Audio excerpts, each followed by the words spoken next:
CNFDI ng Maneng Pilay. Sana nang kenlaw pa panamit kuidan,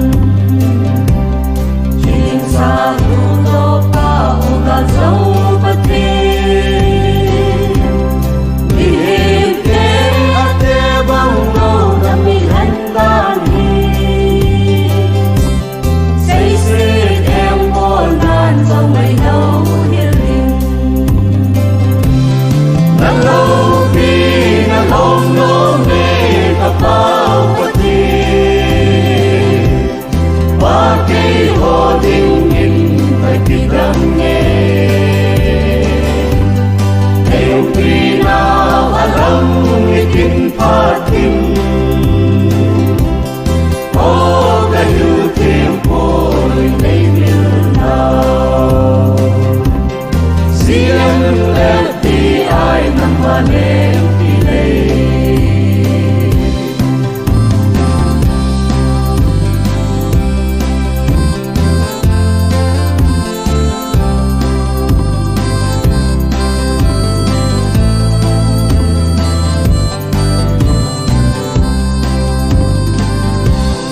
Ayun lau teken lo pakatang baui,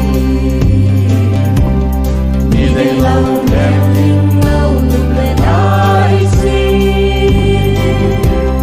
Lampay te hinalang bidang na hindi pa, Sisungin sa lahat yung suking ayni. Nalaw pinalong no me kapau pati, Bakay ho dingin ay kitang nge.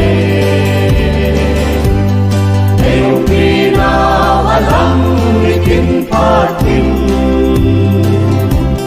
O kayo tempo'y may milnaw. CNFDI ng Maneng Pilay. Kay ho dingin ama ni panang naung, Sinsuat hanggan ho ning solpiun.